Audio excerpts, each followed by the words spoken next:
afternoon, and welcome to our first Rotary Club of Madison meeting of 2022.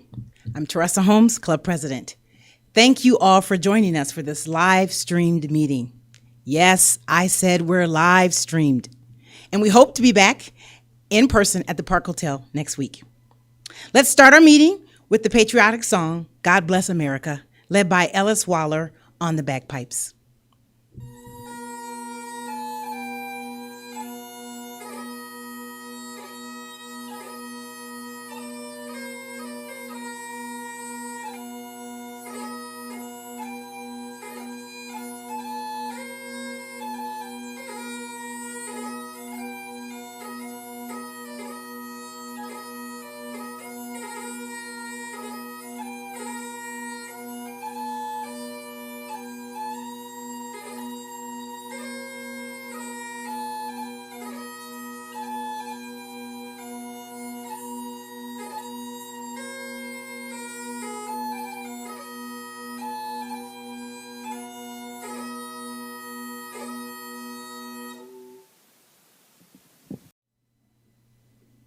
Thank you, Ellis.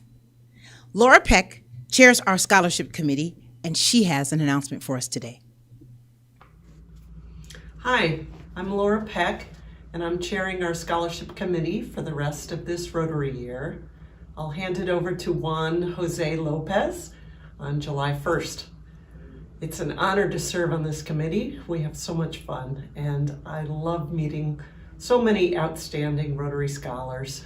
We had hoped to have a number of our Rotary mentors and their Rotary scholars here at our luncheon today. However, due to COVID, unfortunately, we had to cancel our mixer, and we can't all be together. Even though our scholars are not able to attend today, I wanted to highlight two grants that our scholars are eligible to receive once they are close to or have completed their college studies. First, we have the Chi Family Scholarship, which was established within the Rotary Foundation in 2015 by our member, the late Lori Kai, and her husband, Arlen, who's a Rotarian in Oregon. Their fund provides one-time grants to Rotary scholars who need funding beyond the 8 semesters of scholarship payments they're receiving through our Madison Rotary Foundation scholarships. I am pleased to announce the newest recipient of our Chi Family Scholarship. Jose Rodriguez graduated from Madison West High School in 2017 and just graduated from UW-Madison in December of this year, earning a bachelor's degree in biological systems engineering, specializing in machinery systems. I'm not even sure what that means. He has been part of the People program during his years at UW-Madison and attended classes for a 9th semester, which is why he was seeking the Chi grant. Jose is the first in his family to attend college, and the $2,882 grant he received in 2021 helped him to finish his studies. He has applied to graduate school at UW to get his master's in engineering, and we want to congratulate Jose on his achievements thus far. We wish him well as he begins his graduate coursework. We have an additional grant program designed to make an even stronger connection between our Rotary scholars and their mentors.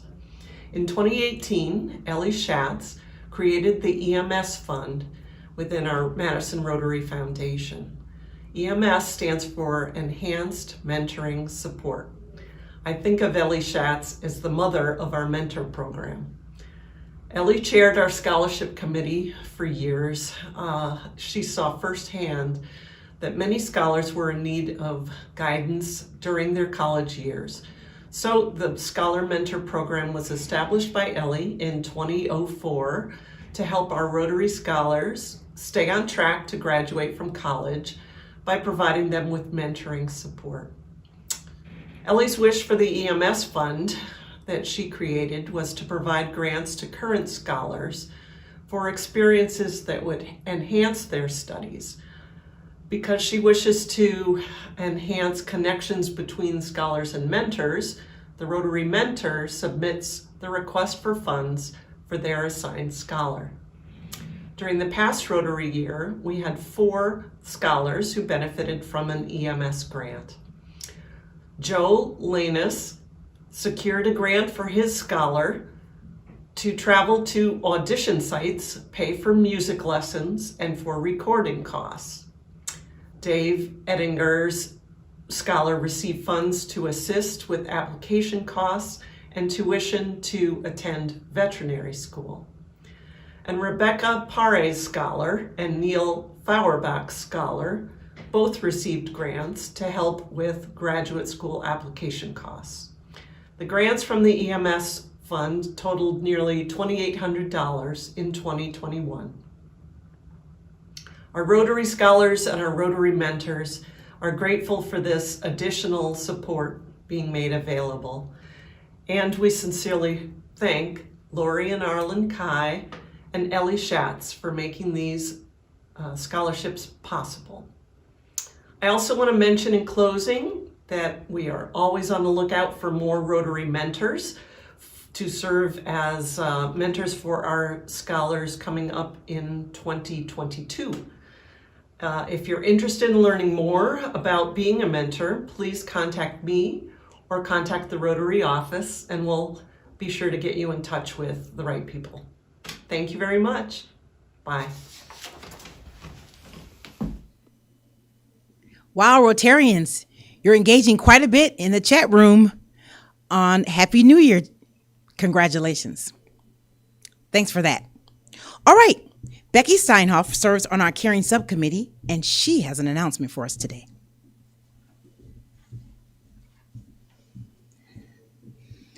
Well, good virtual afternoon, Rotarians.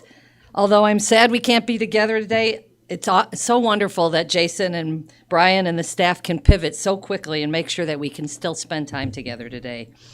Well, I'm here to tell you about one of the quieter Rotary subcommittees. Many of you may not even be aware of it. It's the Caring Committee. And the mission is to make sure that Rotary members know that we celebrate their accomplishments and we are here to support them through life's challenges. After all, one of the things that makes our club so great is the connections to each other and the deep friendships that come from those connections. Examples can be a wedding, birth of a child, or a major promotion are celebrated, while health challenges, serious illnesses, or the loss of loved ones are comforted. The amazing staff makes us aware of these life moments, and members of Caring Committee reach out to make contact with members to share thoughts of concern and encouragement, or offering praise and congratulations. This can be through a call, a visit, or most often simply sending a personal card. And there are 2 ways that you as Rotarians can support this committee. First is please make us aware of major events in a member's life if you know them. Call the office so they can make us aware and we can extend care and support or congratulate them. Second, join our small but mighty committee. The outreach is straightforward, easy to do, meaningful, and it does not take very much time at all. So thanks and be safe in these challenging times.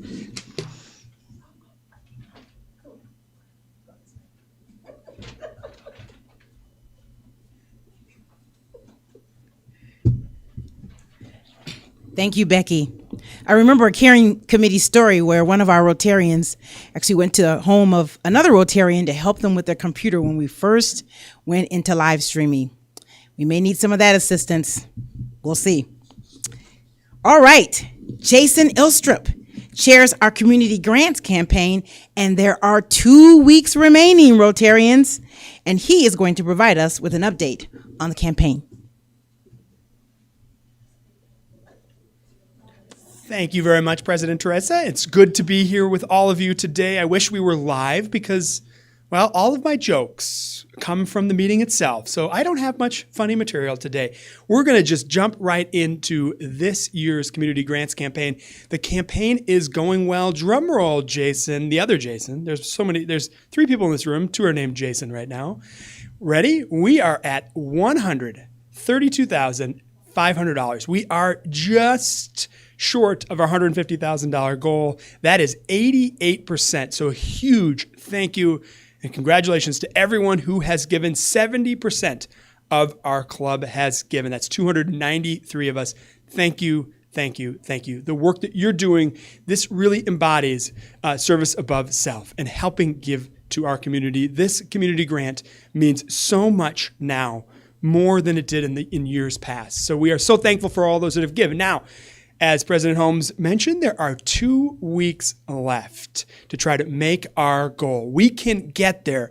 So for those that have given, maybe you want to give a little more. For those that have not given, we really want to see those gifts of any size, because your gifts really do change the lives of our community, of kids, of families, of everyone in our community. And there are so many of us, so many Madisonians that are in need. And the gifts that you help make to Community Grants Campaign goes directly to organizations that are helping people in our community. So help our community, help the kids, help our families, because service above self is part of who we are as an organization. And service can change lives. And one way you can do that is by giving to our Community Grants Campaign. You're going to be hearing from me over the next few weeks as we finish this. We're not ramping up. We're finishing this year's campaign. So let's finish strong. Let's get there. Let's get to our goal so we can help that many more families and children in our community. Thank you so much for those that have given again. We'll hope to see you soon and have a wonderful 2022. See you next week. Bye, everybody.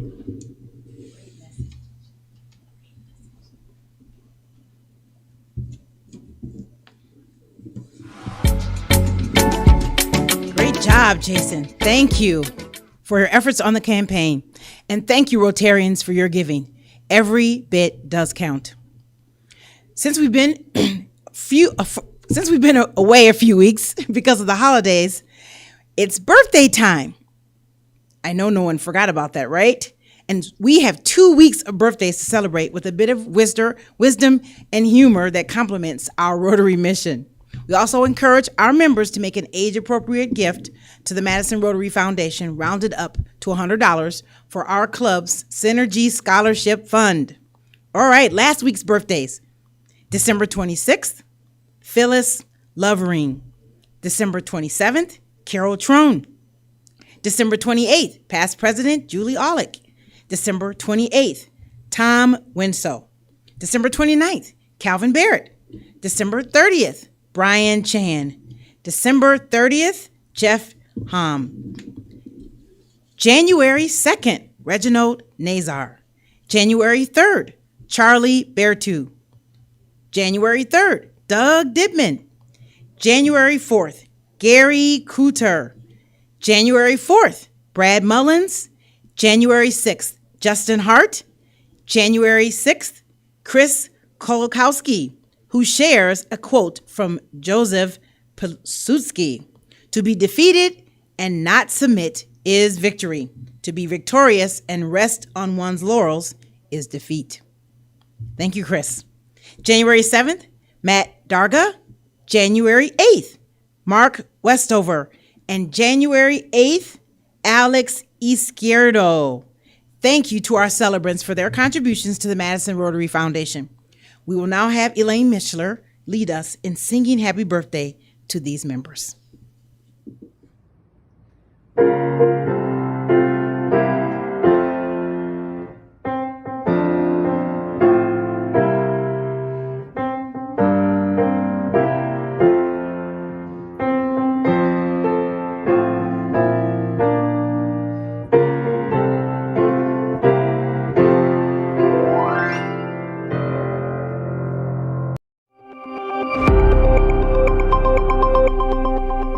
With members in the news today, Rhonda Adams was interviewed on NBC 15 Madison on December 31st about the River Food Pantry partnering with the Feed the Children during the holidays to fight hunger.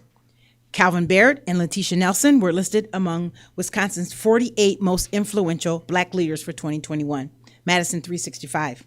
Kaleem Care was pictured and quoted in an article titled $1 Million Donation to Boost Future One City Schools Campus, Wisconsin State Journal. Ellen Carson was interviewed on Channel 3000's In the 608 segment on December 16th about Middleton Outreach Ministries' work in ending hunger. She was also interviewed by Kate Archer-Kent on the Ideas Network morning show on the same topic. Jason Fields and Jason Ilstrip, the J Team, were quoted in an article titled Experts, Madison Area Economy Moving in the Right Direction, but Challenges Remain, Wisconsin State Journal. Anthony Gray was pictured and quoted in an article about expanding the number of fentanyl testing strips available to help save lives, Wisconsin State Journal. Paul Hoffman and his wife, RVP, Sharon, were shown at the Lake Placid when their daughter Anna won the U.S. Olympic ski jumping Olympic trials, WMTV. Gloria Reyes was pictured and quoted in an article titled Adolescence Way Station. CEO Gloria Reyes and staff celebrate Briar Patch's 50th anniversary. Remember, she spoke to us on that topic. The Capital City Hughes. Majid Sarmadi was interviewed on Channel 3000 on December 15th about the 2022 Color of the Year, Very Perry. And then finally, congratulations to Mary Wright, who is listed among 6 people as In Business Magazine's 2022 Executives of the Year. Now on to our program. Today, we have 2 speakers, Dane County Executive Joe Parisi and WKOW-TV Senior Chief Meteorologist Bob Lindmeier, as they are going to talk to us today about climate change challenges and how those challenges affect Dane County. Joe Parisi was first elected as our county executive in 2011 after 6 years of serving in the state assembly and 8 years as our Dane County clerk. He has called Dane County home his entire life. He sought out public service as a way to give back to our community that has given so much to him. With a population of more than 500,000 and an annual county budget of $600 million, Dane is Wisconsin's second largest county.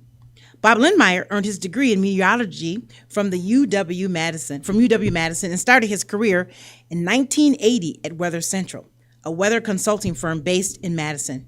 He became chief meteorologist at WKOW in 1989, a position he has held ever since.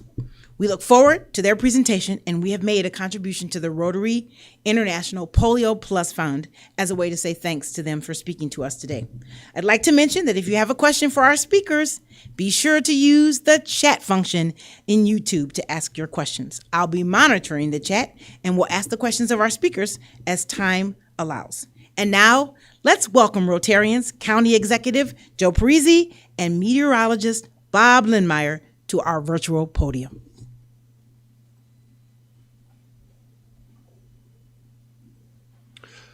Well, thank you, and good afternoon, everybody. Some people ask me, well, what's the most passionate thing that you care about, Bob?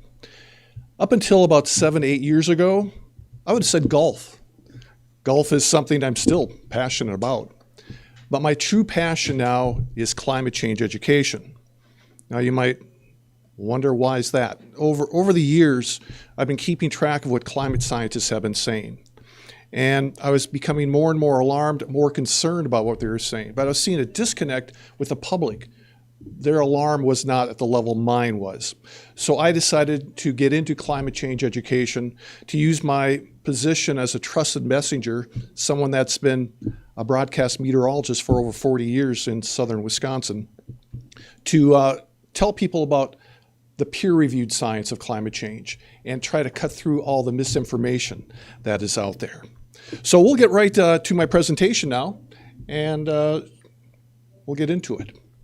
So when it comes to climate, I've broken this presentation down into 3 basic areas: that it's simple, it's serious, and it's solvable. Let's first of all talk about how simple climate change is. Next slide. Okay, it is simple. As a matter of fact, you can divide up the fact that there's no scientific dispute into these 5 different areas. That climate change is real, it's us, it's dangerous, scientists overwhelmingly agree, and we have solutions that are technically feasible, economically viable, and politically viable. First of all, those first two subject areas in terms of what's going on exactly. What do people think? You might hear this often enough yourself, that either on TV or through a politician, well, the climate's always changed and it will continue to change, and humans might have a little bit to do with that, but not much. Now, that statement would have been accurate 150 years ago, but not since. Now, the reason that our climate has changed over the years, over the millennia, over hundreds of thousands, even million years, up until recently, has been because of changes in sunlight intensity, due to changes in the tilt of the Earth, the wobble of the Earth's axis, and the change in the Earth orbital path around the sun. That's made subtle changes in sunlight intensity, and that's driven our changing climate, again, over millions of years. It's what's brought us in and out of ice ages repeatedly over hundreds of thousands of years. But now in the last 150 years, the reason our climate is changing is different. Sun intensity has actually been decreasing since 1950. The reason that we are seeing our climate warm is because of humans burning fossil fuels. It all started about 1750 with the start of the Industrial Revolution. And that has pumped more and more carbon dioxide and other greenhouse gases into the atmosphere. And that has led to a temperature rise, both in the atmosphere, in the oceans, and on the land. Take a look at how much carbon dioxide concentration has skyrocketed. We can go back reliably about 800,000 years in carbon dioxide measurements. And it shows that for hundreds of thousands of years, it bounced back within a very narrow range. This is all due to natural variation. You can see what's happened in the very recent past. Carbon dioxide concentration has, in fact, skyrocketed. So let's take that spike and spread it out from 1880 until 2020. We go back to 1880 because that's as far back as we can reliably measure the average annual temperature of our atmosphere, of the Earth's atmosphere. So you can see on here the way they match up. The CO2 concentration, which has gone over 400 parts per million, the highest concentration in millions of years, and how the average global temperature has correspondingly rose. Now you'll notice that it's rose about 1.1 degrees Celsius, almost 2 degrees Fahrenheit, since 1880. You might think, well, what's 1.1 degrees Celsius? But keep this in mind. The last time we had an ice age in southern Wisconsin, the last time we had an ice sheet almost a mile thick overhead, our average global temperature was about 6 degrees Celsius colder.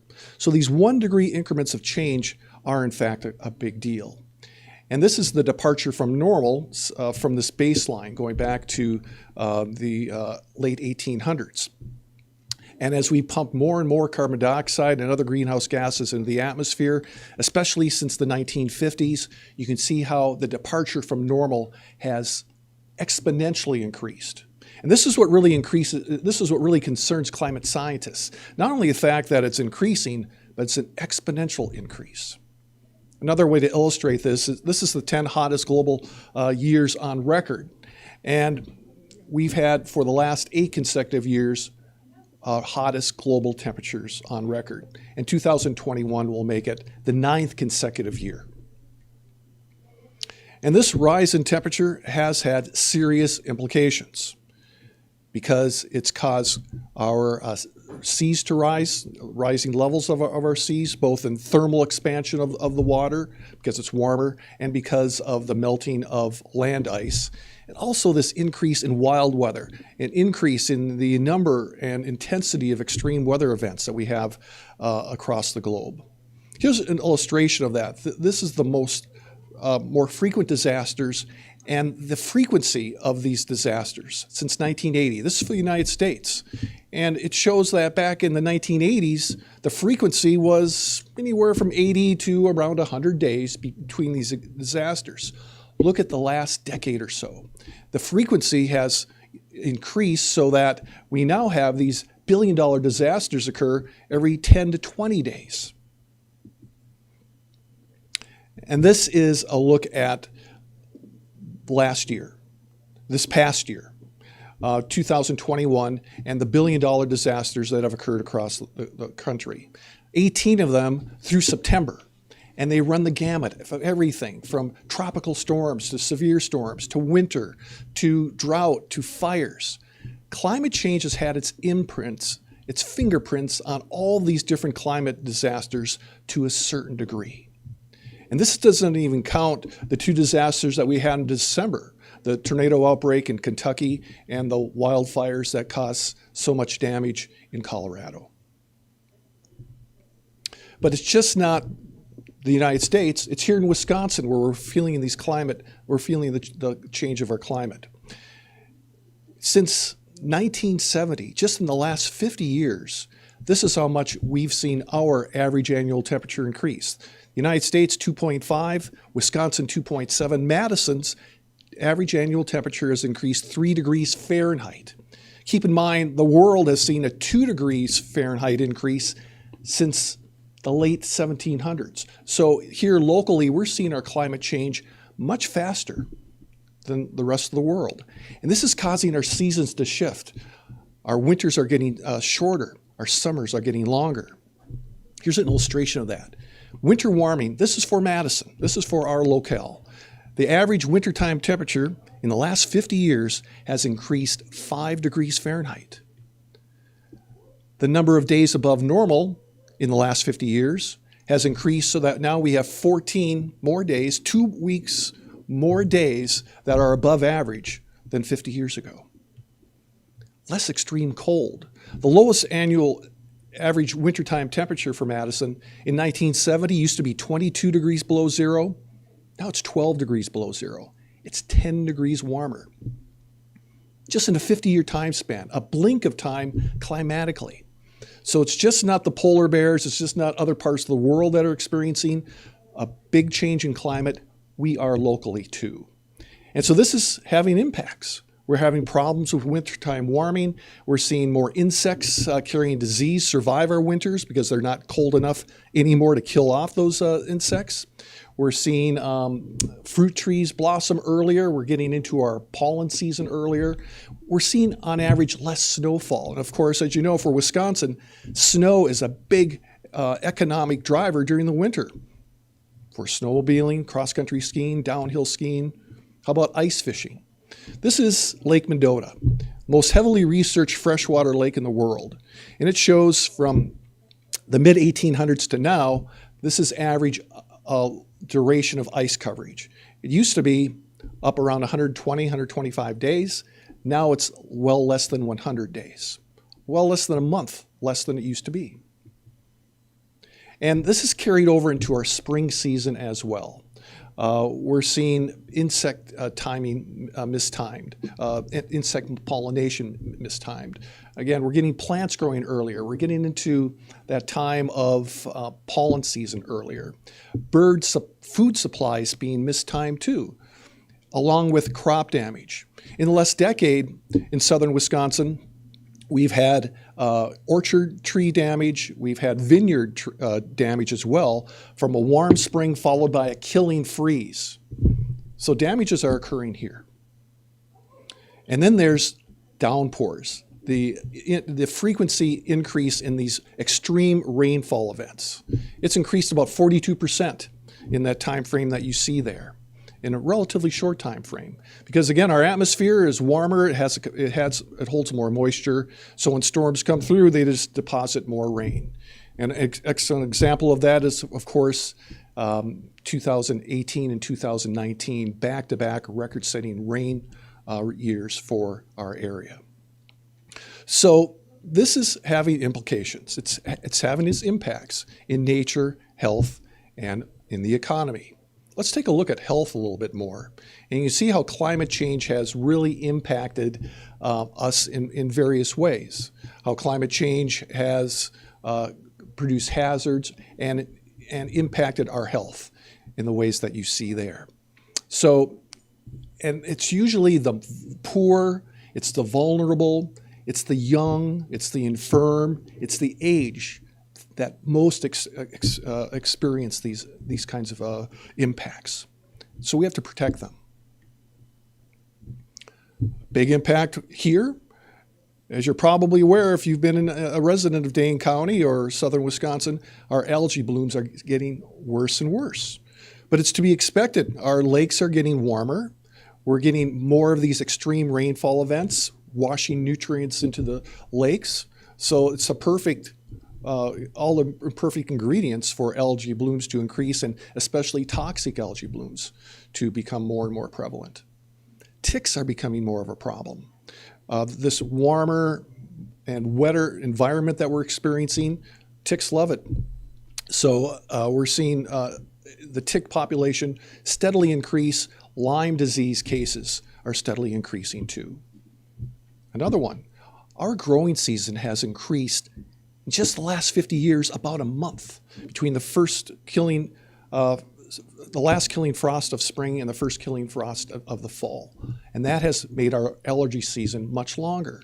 This cannot be underestimated. Our allergy season, we're seeing more hospitalizations. We just have a longer and more severe allergy season. Mosquito days. Used to be we had about 102 days. We have 10 more days of mosquitoes to deal with on average, because they like the warmer and wetter environment as well. And it's just not the inconvenience of a swatting mosquito, it's those disease-carrying mosquitoes, West Zika, Nile, that are affecting us as well. Here's one you might not have thought of when you go for a hike, poison ivy. The toxicity has increased almost threefold since 1950. And if we continue business as usual, in the next 30 years, it could double in toxicity even more. I had poison ivy just a couple of years ago. I never want to get that again. You probably have your own experiences there. So where do we go from here? I could go on with more impacts locally. So it's all up to us. It's all about what we have the political will to do.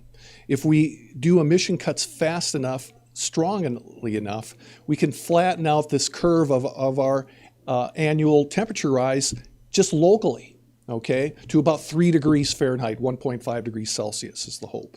But if we continue business as usual, you can see the path that we're going to be on.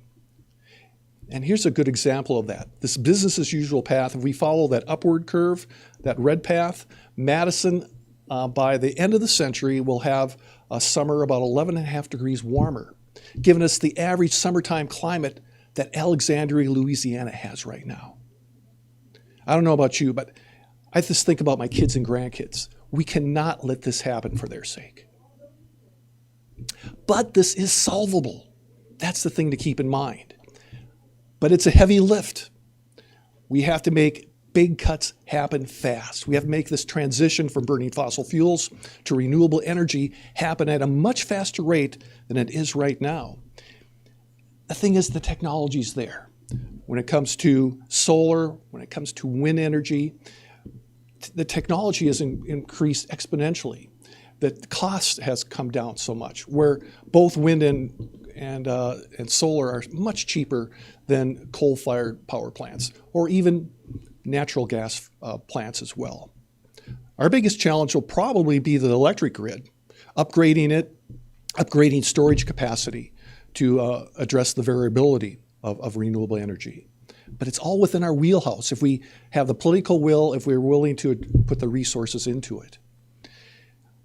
The number one thing to make this change happen fast enough is this. A carbon price is the single most powerful tool available to reduce Americans' carbon pollution. Right now we have a market failure going on. The cost of climate damage, which I showed you, is being paid through tax dollars, through insurance rates. It should be tacked on to the fossil fuel, coal, oil. The true cost of that fossil fuel should include their damage. If it does, they become so much more expensive, and the renewables become so much cheaper. And as a result, you just accelerate this change. The market, just let the market, the economy do its thing, and that will happen. But it's just not on the national level. It's on the local government level. Dane County has hundreds of success stories about individuals, small government doing their thing. This is just one example. I live in Oregon. This is Forest Edge Elementary. It's the first net energy net zero energy school in Wisconsin. Further, it's the largest verified net zero school educational building in North America. How did this go about? There's one school administrator who had a vision, and he inspired others. And before you knew it, this happened, okay? And speaking of that, at our Dane County level, the success stories are too many to even mention. One I might mention before I turn it over to Joe is you might have seen this article that Dane County has been one of the most successful small governments in the world, top rated 10 in the world in terms of renewable energy and making that transition happen. So without further ado, I'm going to turn it over to County Exec Joe Parisi. Joe. Thanks, Bob. Thanks, Bob. I really appreciate being able to share a podium with someone as trusted as Bob Lindmeier, and he does such a great job of explaining the situation in which we find ourselves. So thank you for giving me some time today to talk to you along with Bob about what we're facing locally when it comes to climate change.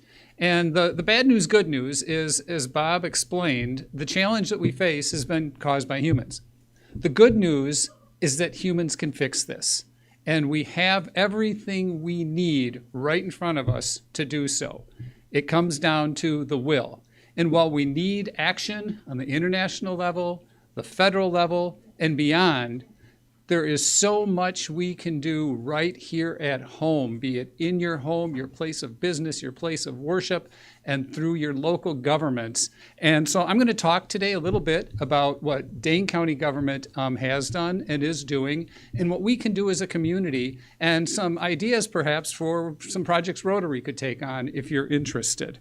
So as Bob mentioned, we know that our climate is changing not only around the world, but locally as well. So soon after I became county executive, we partnered with the university and had an assessment done about local impacts of climate change that we could expect. And we took those results, which was much of what Bob mentioned, and we had all of our departments develop contingency plans to deal with the changes ahead. Just one example is the highway department. We'll be dealing with more flooding, more potential washouts from roads. So they're taking that into consideration when doing their engineering. They're using bigger culverts, et cetera. Our emergency management response, our human services, all are looking at what we need to do to adjust to the changing climate. And Bob gave the great example of our lakes as well. As many of you know, we have a lot of lakes cleanup efforts underway, and those are hindered by these additional hard rains that we get and the additional moisture. So we have a lot more programs with cover crops, with restoring prairie, with partnering with our farmers in order to make the soil more resilient to those kinds of events.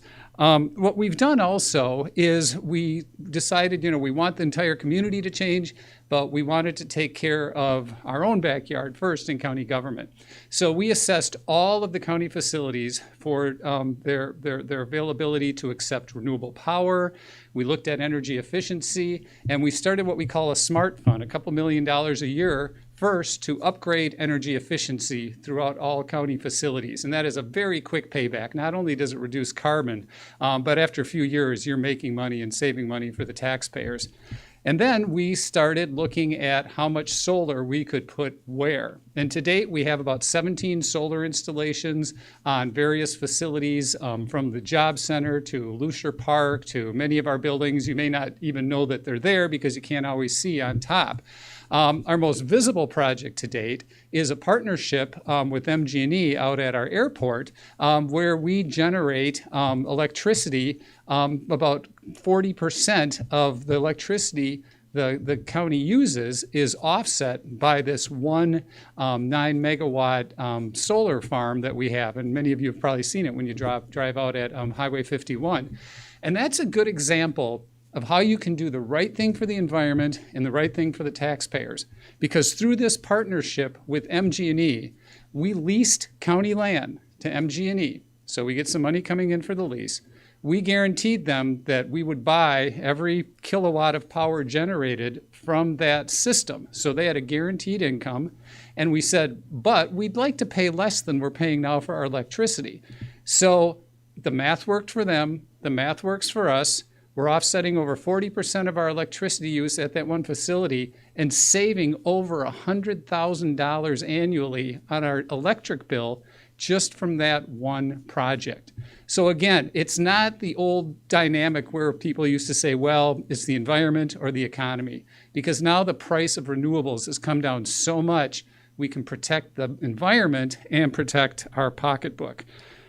Another exciting thing that we have going on, and we're fortunate to have a landfill. You might not hear people say they're fortunate to have a landfill, but what we've done with our landfill is we have a system in our landfill that extracts the methane gas that's generated by the rotting trash. That banana peel you threw out a month ago, we extract that methane that generates. Now, methane, as you know, is a very powerful greenhouse gas, and if we're going to make the kind of progress we need to reduce greenhouse gases in the next 5-10 years, we have to address methane because it's so powerful and it's short-lived. So if we can get to that while we're working on carbon, that's key to our efforts. So what we're doing there is we extract the gas, and then we invested a few years back $28 million in a new facility, the first of its kind in the nation that a local government took on. And this facility cleans that gas and compresses it into transportation-grade fuel. And we do two things with that fuel. We've been converting our fleet of cars and snowplows and trucks to run on compressed natural gas. So when you see those big Orange County highway trucks out there plowing the streets, over half of them now are running on gas that's generated from the trash in our landfill. It's the cleanest transportation fuel available. It displaces diesel fuel, and it costs us about $1.50 a gallon. So again, it's a win-win for the environment, for the economy, and even better than that, all of the gas that we have remaining that we're not using ourselves, we sell into the natural gas pipeline. It's purchased by Quick Trip, a Wisconsin company. And taxpayers from that one facility alone at the landfill are earning a few $1 million annually from the money that we bring in selling that product. And so the facility will pay for itself in a few years, and then all of those dollars go to tax relief. These are just a couple examples of the things we can do, the concrete steps we can take, not only in Dane County, but beyond. We love to give tours to people. We love folks to come and see what we're doing, because that's how we can have this global impact. We're also looking at sequestration. We have programs where we're working with farmers to take marginal land and turn it back into prairie, turn it into cover crops so we can sequester that carbon in the soil to help draw out of the atmosphere that's there now. And next year, we will be cutting the ribbon on one more solar facility that's out by next door to our landfill in partnership with Alliant Energy. And when that's completed, Dane County will have 100% renewable offset of all of our government, all of the electricity we use in county government. So we're really proud of the work that we've been able to do internally, but we didn't want to stop there. We created an Office of Energy and Climate Change. And Kathy Kuntz hopefully is on the call today, or the live stream today watching this. She's our director of the Office of Energy and Climate Change, and they put together a climate action plan working in partnership with people across the spectrum, with the business community, environmental groups, the utilities, education, to put together a plan for Dane County, for you, for me, for everyone, to see how we can get to deep carbon decarbonization, and along with the lines of when people are telling us we need to, in order to forestall some of the challenges that Bob outlined that could occur. So again, we can do this, others can do this, and one of the real interesting, I'll just give you one quick example and then I'll wrap it up for questions, of something people say, well, what can I do? I'd love to install solar or do energy efficiency in my business, but I don't know if I can afford it. There's something called PACE, which is Property Assessed Clean Energy. This is a program. You can reach out to us. We can give you more information on it.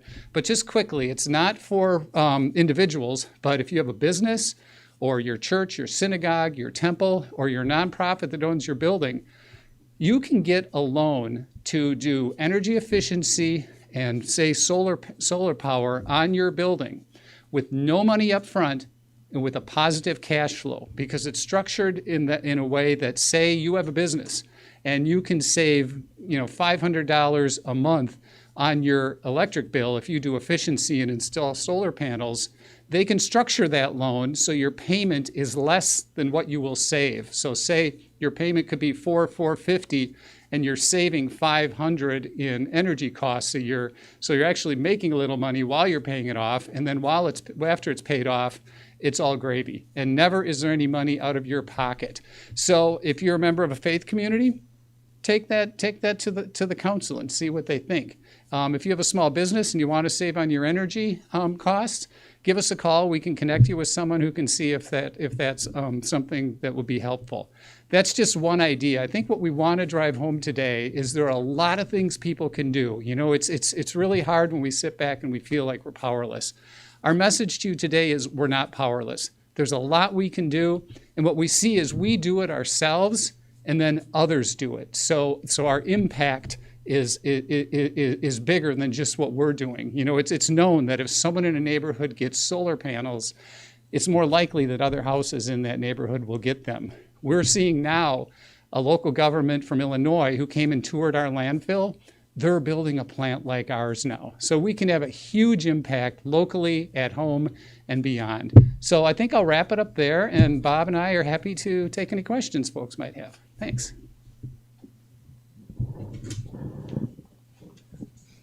Okay, I think I've only seen one question in the chat, which reflects any idea on what types of projects Rotary can take on to support climate change. Yeah, I could expand a little bit on this PACE program. I think that's something that, folks could identify their places of work. If whether you own it or someone else owns it, have they taken advantage of the benefits of energy efficiency and solar? Have you lately looked at your own house and had someone come in and give you an estimate and done the math to see how much of a difference it would make? But you can do a lot of things. There's the range in the household is everything from replacing your lights with LEDs to maybe getting more insulation if you can't go all the way to renewable energy. But again, Bob is very involved in the faith community's efforts to deal with climate change. I think there's huge potential there for churches, temples, and synagogues to really make a difference too. Yeah, just to follow up on what Joe was saying, yeah, the faith community is a very powerful driving force. It's part of their fundamental beliefs in protecting our environment and saving the world. So that's definitely an area. I also just want to briefly mention in terms of what can you do? Very important. I know you can feel helpless. Do what you can to reduce your carbon footprint, as we've been mentioning, but there's also something called a climate shadow. And that means if you talk to someone about climate change, get it on their radar, and maybe give them a success story. Tell them, did you try that, like a burger that's not made of real beef? Let's go and get one. Things like that. Just think of ways that you can share your experiences with other people. And just like solar panels can grow, so can your efforts grow through the community. Thank you. We have one more question. How will Dane County track the progress on the climate change plan? Yeah, so we've done a baseline on our energy use and our emissions, and we track that, and we track our progress annually. So that's an important piece of this. Because they say what you measure, right, is you'll pay attention to it. So that's an absolutely key component to this. I wanted to mention one other thing as Bob was talking that I remembered. As the world changes, and Lord knows it's changed the last couple of years, we all learn and we've been changing with it. Before the pandemic, telecommuting wasn't even really on our radar screen in Dane County government. And now telecommuting is going to become an important piece of our climate plan, because we're realizing in county government that when we come back, we can do so in a hybrid model. We'll still have folks coming back, but not everyone will be in the office every day. Some people will remain at home. And again, this is something that, members of the Rotary can do, certainly, through their businesses, et cetera, is really take a serious look at the benefits of telecommuting. It doesn't work for everyone all the time, but for a lot of folks, we see higher job satisfaction, higher productivity, and certainly fewer roads or fewer cars on the roads. So that's something that can become a key part of what we do moving forward. And I think it all comes back to just that consciousness of everything we do, kind of ask, well, could I be doing something a little different? Or what else is there we can do to help just a little bit more on the climate? Because there are a lot of things we can do. Yeah, speaking of more things to do on the climate, Executive Parisi, we've gotten a question asking about how, or if you're able to touch on any activities that the county is working to address water quality effects on our lakes. Yeah, so that could be a whole presentation in itself. We have a huge partnership with local farmers to help them implement practices that would reduce runoff. We're involved with something we call Suck the Muck, which is going in through miles and miles of streams that feed into our lakes that over the decades have filled up with phosphorus-laden muck, and we're hydraulically dredging that out of there. So because that phosphorus, it's in there, when it rains and these increased rains, it just washes into the lakes and feeds algae. And then this is where we have some nice crossover with our climate goals also, because we're restoring wetlands and prairies in a number of places. One of the more visible places was a couple of years ago, we bought 160 acres next to the Pheasant Branch Nature Preserve in what was a farm, and we are restoring that to prairie and a wetland. And what that will do is that will greatly reduce runoff into Pheasant Branch Creek, which helps us with flooding, because a lot of that water is going to stay on the ground now. It helps us keep those nutrients in the soil where they're at, so it's fewer nutrients going into the water that feeds the weeds. And prairie sequesters as much carbon as forest land, and folks aren't really aware of that as much, but prairies, they have deep roots and they bring a lot of carbon into the soil. So we can get multiple benefits. We have recreational benefits, environmental benefits as far as our water resources, and certainly when it comes to climate change and habitat through a lot of these. We also have a program that I mentioned earlier with farmers about setting aside continuous cover for certain areas and helping some farmers transition from row cropping to grazing, for example. All of these things are good for our water, and it's better for the environment when we're looking at climate change. Wow. All right, one last question. Do you think it's possible that we could get bipartisan support on different types of realistic policy options for climate change? I hope so. It's been more of a challenge in the United States. This isn't really a partisan issue in other parts of the world, and that can be very frustrating.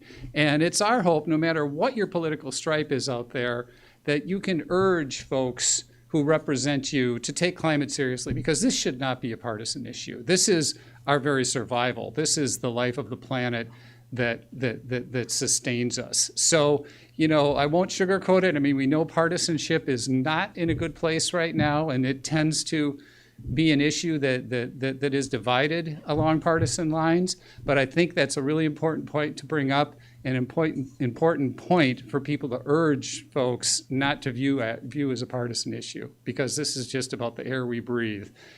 So, thank you. All right.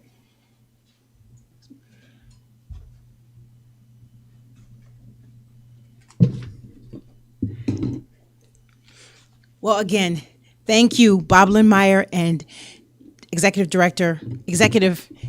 Parisi.